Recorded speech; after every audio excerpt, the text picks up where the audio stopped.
तनु के वंश में उत्पन्न दंभ का पुत्र शंखचूड़ तुलसी का पति था। वह महान दैत्य था और उसने देवताओं को पराजित करने का वर प्राप्त कर रखा था। उसके राज्य में सारी प्रजा सुखी थी। दुखी थे तो केवल देवता। जानते हैं आगे क्या हुआ। शिष्य महापुराण के अंतर्गत द्वितीय रुद्र संहिता के पंचम युद्धखंड में। नमस्कार। मेरी इन ऑडियो बुक्स को सराहने के लिए धन्यवाद। अगर आप अपना योगदान देना चाहते हो और आपका सामर्थ्य हो तो स्क्रीन पर दिए गए QR कोड के और ज्वाइन बटन के द्वारा आप यह कार्य कर सकते हैं। सनत कुमार बोले, हे व्यास जी, उस समय ब्रह्मा सहित भगवान विष्णु अत्यंत दिव्य, निराधार एवं अभौतिक शिवलोक पहुंचकर आनंदित तथा प्रसन्नमुख होकर भीतर गए, जो नाना प्रकार के रत्नों से निर्मित, महोज्वल और शोभा से युक्त था।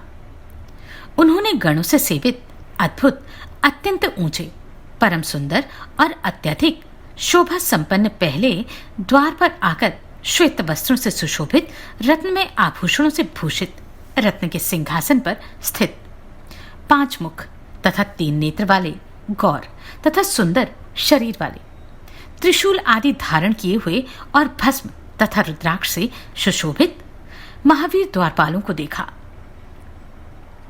तब ब्रह्मा के सहित विष्णु ने बड़ी विनम्रता के साथ उन्हें प्रणाम करके प्रभु दर्शन के निमित्त सारा वृतांत बताया। तब उन्होंने आज्ञा प्रदान की और वे उनकी आज्ञा से प्रविष्ट हुए। दूसरा द्वार भी परम मनोहर, विचित्र तथा अत्यंत प्रभायुक्त था। प्रभु के पास जाने के लिए उन्होंने वहां के द्वारपाल से वृतांत निवेदित किया और उस द्वारपाल से आज्ञा प्राप्त कर वे अन्य द्वार में प्रविष्ट हुए। इस प्रकार 15 द्वारों में क्रम से प्रवेश करके वह पद्म योनि एक विशाल द्वार पर पहुंचे और उन्होंने वहां नंदी को देखा। उन्हें भलीभांति नमस्कार कर तथा उनकी स्तुति करके विष्णु जी ने पूर्व की भांति उन नंदी से आज्ञा प्राप्त कर धीरे से प्रसन्नतापूर्वक भीतर प्रवेश किया। वहां पहुंचकर उन लोगों ने शिवजी की उच्च महासभा देखी, जो महाप्रभा से युक्त सुंदर शरीर वाले शिव के स्वरूप वाले, शुभ कांति वाले, 10 भुजाओं वाले, 5 मुखों वाले, 3 नेत्रों वाले, नीले कंठ वाले, परम कांति से युक्त रत्न में रुद्राक्षों तथा भस्म रूप आभरणों से भूषित पार्षदों से घिरी हुई थी। वह सभा उदयमान चंद्रमंडल के आकार वाली, चौकोर, मनोहर, श्रेष्ठ मणियों के हार से युक्त एवं उत्तम हीरों से सुशोभित, अमूल्य रत्नों से रचित, पद्म पत्रों से शोभित, मणियों के समूहों की मालाओं से सुशोभित, अनेक प्रकार के चित्रों से चित्रित तथा शंकर जी की इच्छानुसार पद्मराग की श्रेष्ठ मणियों द्वारा विरचित थी। उस सभा में सुवर्ण के सूत्रों से पिरोए हुए अत्यंत मनोहर चंदन वृक्ष के पत्तों के बंधनवार थे तथा उसमें संयमंतक मणि निर्मित सैकड़ों सोपान बने हुए थे।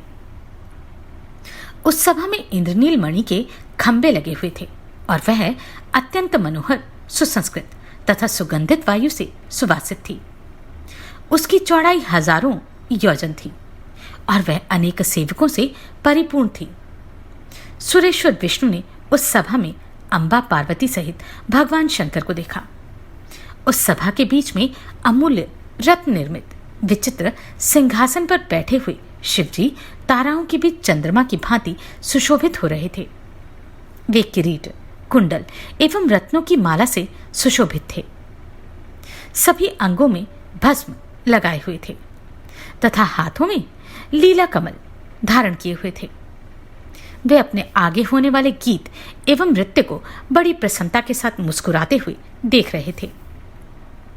वे उमापति शांत, प्रसन्नमन तथा महान उल्लास से युक्त थे और भगवती के द्वारा दिए गए सुगंधित तांबुल का सेवन कर रहे थे। गण लोग परम भक्ति से श्वेत चंवर डुला रहे थे और सिद्धगण भक्ति से सिर झुकाए चारों ओर से उनकी स्तुति कर रहे थे। उन गुणातीत परमेश्वर, तीनों देवताओं को उत्पन्न करने वाले, सर्वव्यापी, निराकार, निर्विकल्प, अपनी इच्छा से सगुण रूप धारण करने वाले, माया रहित, अजन्मा, आदिदेव, मायाधीश, परात्पर, प्रकृति एवं पुरुष से भी परे, विशिष्ट, परिपूर्णतम, समभाव वाले अपने प्रभु शिव को देखकर ब्रह्मा एवं विष्णु हाथ जोड़कर प्रणाम करके उनकी स्तुति करने लगे। विष्णु और ब्रह्मा बोले, हे देवदेव, हे महादेव, हे परब्रह्म, हे अखिलेश्वर, हे त्रिगुणातीत, हे निव्यग्र, हे त्रिदेव जनक, हे प्रभु, हम आपकी शरण में आए हैं। हे विभो, हे परमेश्वर, शंखचूड़ के द्वारा पीड़ित तथा संतप्त किए गए हम दुखित तथा अनाथों की रक्षा कीजिए। यह गौलोक जिसकी स्थिति आपके ही द्वारा है, उस गौलोक के अधिष्ठाता आपने श्री कृष्ण को नियुक्त किया है। उनका श्रेष्ठ पार्षद सुदामा प्रारब्धवश राधिका के शाप से शंखचूड़ नामक दानव के रूप में उत्पन्न हुआ है। हे शंभो, उसने हम लोगों को नाना प्रकार की यातनाएं देकर स्वर्गलोक से निकाल दिया है। अपने अधिकारों से वंचित देवता लोग पृथ्वी पर घूम रहे हैं। हे महेशान, आपके बिना वह अन्य देवताओं से नहीं मारा जा सकता, अतः आप उसका वध कीजिए और सभी लोगों को सुखी बनाइए। हे प्रभु, आप ही निर्गुण, सत्य, अनंत एवं अनंत पराक्रम वाले हैं। आप सगुण, प्रकृति एवं पुरुष से परे तथा सर्वत्र व्यापक हैं। हे प्रभु, आप सृष्टि काल में रजोगुण से ब्रह्मा के रूप में सृष्टि करते हैं एवं पालन काल में सत्वगुण से युक्त हो विष्णु के रूप में जगत का पालन करते हैं। प्रलय काल में तमोगुण से युक्त हो रुद्र के रूप में इस जगत का संहार करते हैं एवं त्रिगुण से परे चौथे शिव नामक ज्योति स्वरूप में आप ही हैं। आप अपनी दीक्षा से गौलोक में गायों का पालन करते हैं तथा आपकी गौशाला में श्री कृष्ण दिन रात क्रीड़ा करते रहते हैं। आप सबके कारण तथा स्वामी हैं और आप ही ब्रह्मा, विष्णु तथा ईश्वर हैं। आप निर्विकारी, सदा साक्षी, परमात्मा एवं परमेश्वर हैं। आप दीनों एवं अनाथों के सहायक हैं, दीनों के रक्षक, दीनबंधु, त्रिलोकेश एवं शरणागत वत्सल हैं। हे गौरीश, हे परमेश्वर, आप प्रसन्न हो जाइए और हम लोगों का उद्धार कीजिए। हे नाथ, हम लोग आपके अधीन हैं, अतः जैसी आपकी इच्छा हो वैसा ही कीजिए। सनत कुमार बोले, हे व्यास जी, इस प्रकार कहकर वे दोनों देवता ब्रह्मा एवं विष्णु विनम्र होकर हाथ जोड़कर शिव को नमस्कार करके मौन हो गए।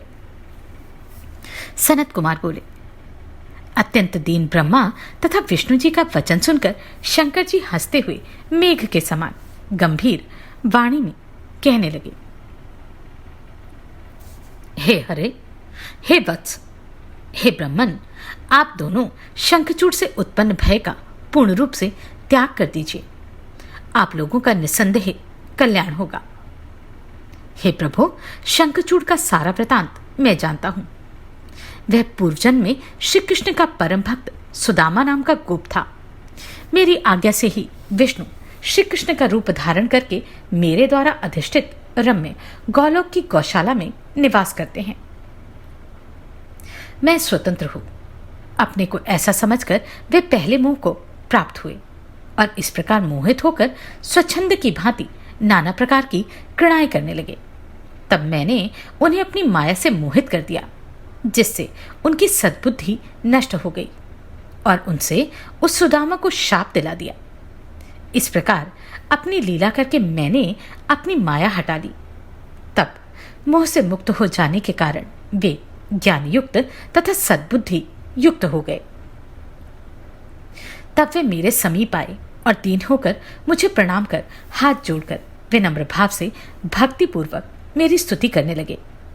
तब लज्जा से युक्त मन वाले उन सभी ने सारा वृतांत कहा और दीन होकर रक्षा कीजिए, रक्षा कीजिए, मेरे सामने ऐसा वचन कहने लगे। तब उनसे संतुष्ट होकर मैंने यह वचन कहा, हे कृष्ण, आप सभी मेरी आज्ञा से भय का त्याग कर दीजिए।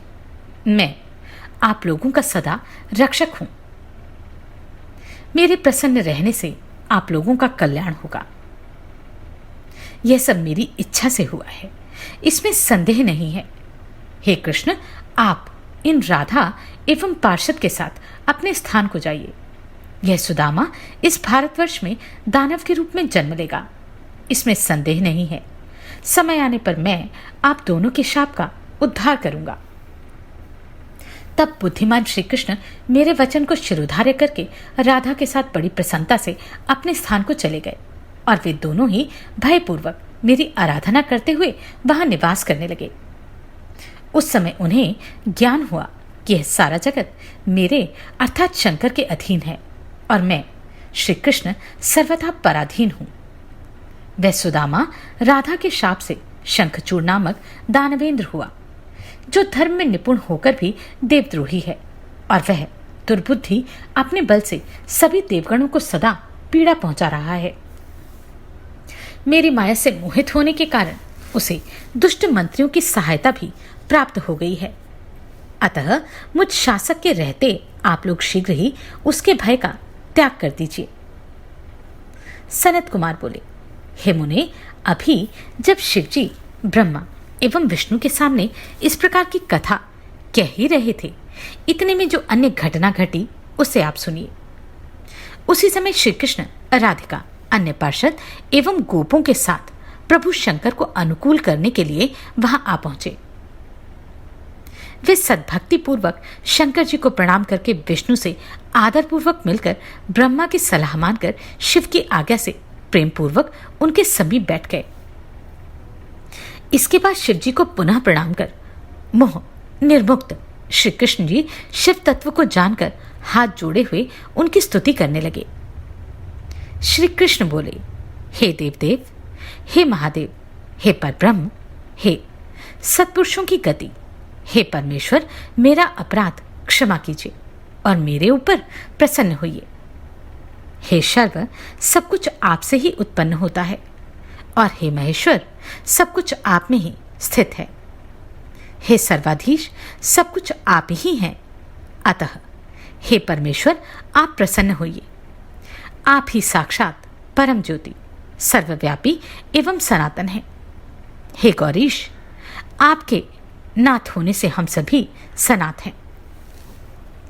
मोह में पड़ा हुआ मैं अपने को सर्वोपरि मानकर विहार करता रहा, जिसका फल मुझे यह मिला कि मैं शापग्रस्त हो गया। और हे स्वामिन, जो सुदामा नामक मेरा श्रेष्ठ पार्षद है, वह राधा के शाप से दानवी योनि को प्राप्त हो गया। हे दुर्गेश, हे परमेश्वर, आप हम लोगों का उद्धार कीजिए और प्रसन्न हो जाइए। शाप से उद्धार कीजिए और हम शरणागतों की रक्षा कीजिए। इस प्रकार कहकर श्री कृष्ण राधा के सहित मौन हो गए। तब शरणागत वत्सल शिव उन पर प्रसन्न हो गए। श्री शिव बोले, हे कृष्ण, हे गोपिकानाथ, आप भय का त्याग कीजिए और सुखी हो जाइए। हे तात, मैंने ही अनुग्रह करते हुए यह सब किया है। आपका कल्याण हो। अब आप अपने उत्तम स्थान को जाइए और सावधानी पूर्वक अपने अधिकार का पालन कीजिए।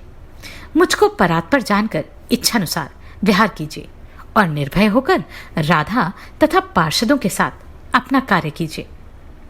उत्तम, वराहकल्प में युवती राधा के साथ शाप का फल भोग कर यह पुनः अपने लोक को प्राप्त होगा। हे कृष्ण, आपका अत्यंत प्रिय पार्षद जो सुदामा था, वही इस समय दानवी योनि में जन्म ग्रहण करने के कारण जगत को कलेश दे रहा है। यह शंखचूड़ नामक दानव राधा के शाप के प्रभाव से ही देवशत्रु, दैत्यों का पक्ष लेने वाला और देवताओं से द्रोह करने वाला हो गया है। उसने इंद्र सहित सभी देवताओं को पीड़ा देकर निकाल दिया, जिससे वे देवता अधिकार विहीन एवं व्याकुल होकर 10 दिशाओं में भटक रहे हैं। उसी के वध के निमित्त ये ब्रह्मा तथा विष्णु मेरी शरण में यहां आए हैं। मैं इनका दुख दूर करूंगा, इसमें संशय नहीं है। सनत कुमार बोले, हे व्यास, श्री कृष्ण से इतना कहकर भगवान शंकर ब्रह्मा तथा विष्णु को संबोधित करके आदरपूर्वक कलेशनाशक वचन पुनः कहने लगे।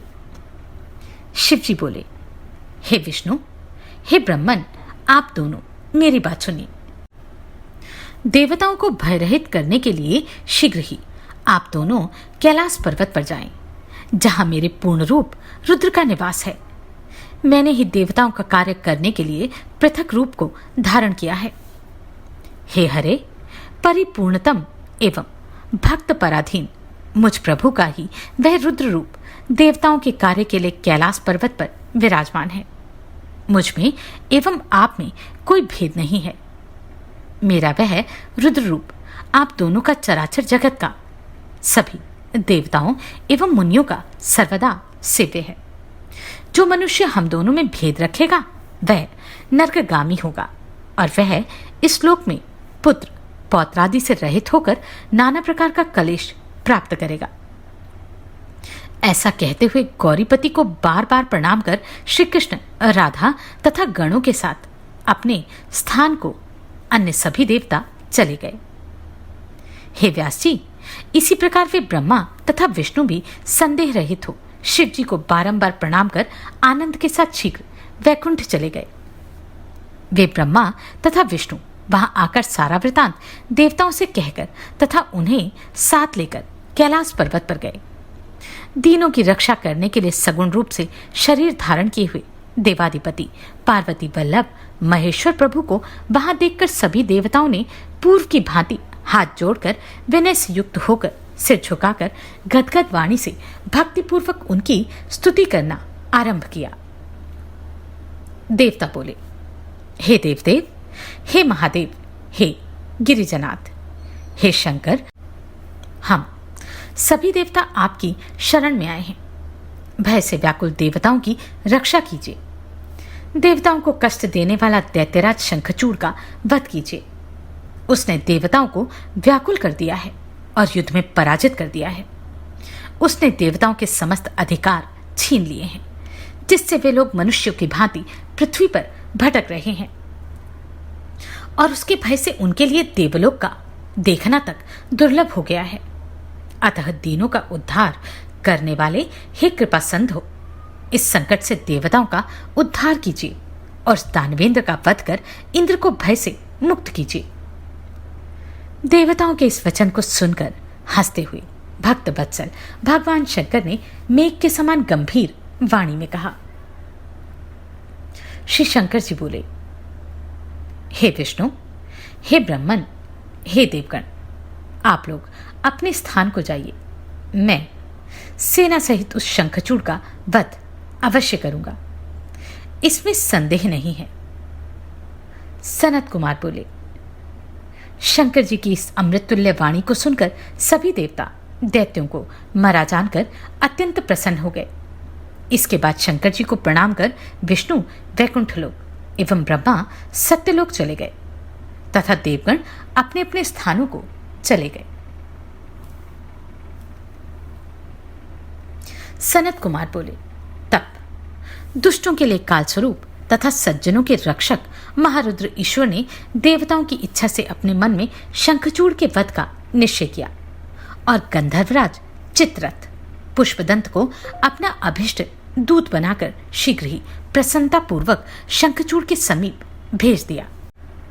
तब सर्वेश्वर की आज्ञा से वह दूत इंद्र की अमरावतीपुरी से भी अधिक ऐश्वर्य संपन्न तथा कुबेर के भवन से भी उत्कृष्ट भवनों वाले उस दैत्येंद्र के नगर में गया।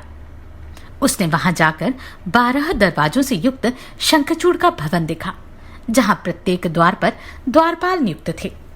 उनको देखते हुए उस पुष्पदंत ने प्रधान द्वार को देखा और निर्भय हो वहां के द्वारपाल से सारा वृतांत निवेदन किया। तब अत्यंत सुंदर, रम्य, विस्तृत तथा भलीभांति अलंकृत उस द्वार को पार करके वह प्रसन्नतापूर्वक भीतर गया। वहां जाकर उसने वीरों के मंडल में विराजमान तथा रत्न सिंहासन पर बैठे हुए उस दानवाधिपति शंखचूड़ को देखा। उस समय वह 3 करोड़ दैत्यराजों से घिरा हुआ था तथा वे उसकी सेवा कर रहे थे और अन्य 100 करोड़ दानव हाथों में शस्त्र लेकर उसके चारों ओर पहरा दे रहे थे। इस प्रकार उसे देखकर पुष्पदंत को बड़ा आश्चर्य हुआ और उसने शंकर के द्वारा कहे गए युद्ध का संदेश इस प्रकार कहा। पुष्पदंत बोला, हे राजेंद्र, मैं शिवजी का पुष्पदंत नामक दूत हूं। हे प्रभु, शंकर ने जो संदेश भेजा है उसे श्रवण कीजिए। मैं आपसे कह रहा हूं, तुम सज्जन देवताओं का राज्य तथा उनका अधिकार इस समय लौटा दो, अन्यथा मुझे अपना शत्रु समझकर मेरे साथ युद्ध करो।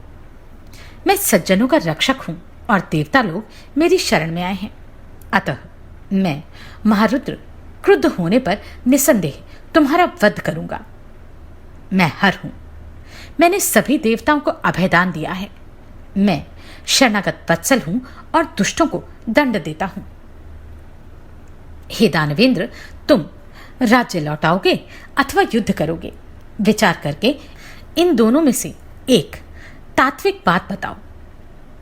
पुष्पदंत बोला, हे दैत्यराज, शंकर ने मुझसे जो कुछ कहा है उसे मैंने तत्वतः आपसे निवेदन किया है। शंकर जी का वचन कभी झूठा होने वाला नहीं है। अब मैं शीघ्र ही अपने स्वामी सदाशिव के पास जाना चाहता हूं। मैं जाकर शंभु से क्या कहूंगा, इसे मुझको आप बताइए। सनत कुमार बोले, इस प्रकार श्रेष्ठ स्वामी वाले शिवदूत पुष्पदंत की बात सुनकर वह दानवेंद्र हंसकर उससे कहने लगा। शंखचूड़ बोला, मैं देवताओं को राज्य नहीं दूंगा। यह पृथ्वी वीर भोग्या है। हे रुद्र, देवताओं के पक्ष में रहने वाले तुमसे मैं युद्ध करूंगा। जिस राजा के ऊपर शत्रु की चढ़ाई हो जाती है वह भुवन में अधम वीर होता है। अतः हे रुद्र, मैं निश्चित रूप से पहले तुम्हारे ऊपर चढ़ाई करूंगा। हे दूत, तुम जाओ और मेरा यह वचन रुद्र से कह दो कि मैं वीर यात्रा के विचार से प्रातःकाल आ जाऊंगा। शंखचूड़ का यह वचन सुनकर उस शिवदूत ने हंस करके गर्वयुक्त उस दानवेंद्र से कहा। पुष्पदंत बोला, हे राजेंद्र, तुम शिवजी के अन्य गणों के सामने भी नहीं ठहर सकते, तब शिवजी के सम्मुख कैसे खड़े हो सकते हो? अतः तुम्हें उचित यही है कि देवताओं का समस्त अधिकार उन्हें प्रदान कर दो, और यदि जीवित रहना चाहते हो तो शीघ्र ही पाताल में चले जाओ। हे दानव श्रेष्ठ, तुम शंकर जी को सामान्य देवता मत समझो। शंकर जी सभी ईश्वरों के ईश्वर तथा परमात्मा हैं। हे दैत्येंद्र, प्रजापतियों के सहित इंद्रादि समस्त देवता, सिद्ध, मुनिगण तथा नागराज सभी सर्वदा उनकी आज्ञा में रहते हैं। वे विष्णु तथा ब्रह्मा के स्वामी हैं।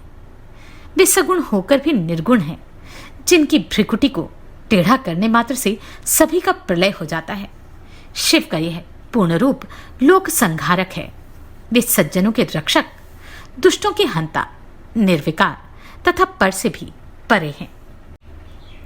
वे महेश्वर, ब्रह्मा तथा विष्णु के भी अधिपति हैं। हे दानव श्रेष्ठ, उनकी आज्ञा की अवहेलना नहीं करनी चाहिए। हे राजेंद्र, बहुत कहने से क्या लाभ? तुम मन से विचार करके रुद्र को महेशान तथा चिदात्मक परब्रह्म जानो, अतः तुम देवताओं का राज्य तथा संपूर्ण अधिकार लौटा दो। हे तात, ऐसा करने से तुम्हारा कल्याण होगा, अन्यथा भय होगा। सनत कुमार बोले, दूत की इस प्रकार की बात सुनकर प्रतापी दानवेंद्र शंखचूड़ भवितव्य से मोहित होकर उस शिवदूत से कहने लगा। हे दूत, मैं ये सत्य कहता हूं कि शिव से बिना युद्ध के स्वयं तो देवताओं का राज्य नहीं दूंगा और ना तो अधिकार ही दूंगा। इस संपूर्ण चराचर जगत को काल के अधीन जानना चाहिए। काल से ही सब कुछ उत्पन्न होता है तथा काल से ही विनष्ट भी हो जाता है। तुम रुद्र शंकर के पास जाओ और यथार्थ रूप से मेरे द्वारा कही गई बात कह दो। जैसा उचित हो वे करें। तुम बहुत बातें मत करो। सनत कुमार बोले, हे मुने, इस प्रकार बात करके वह पुष्पदंत नाम का शिवदूत अपने स्वामी के पास चला गया और उसने सारा वृतांत यथार्थ रूप से निवेदित कर दिया। शिवजी के कहने पर शंखचूड़ ने देवताओं का अधिकार उन्हें नहीं लौटाया। क्या ये सभी युद्ध सृष्टि के क्रम को बनाए रखने के लिए हैं? जानते हैं आगे क्या हुआ अगले अध्याय में। आप सभी को कोटि कोटि साधुवाद। आपने इन वीडियोस को इतना प्रेम दिया। नमस्कार, मैं आभा शर्मा जावास। यदि आपको मेरा ये प्रयत्न सराहनीय लगा हो तो मुझे सब्सक्राइब करके प्रोत्साहित करें।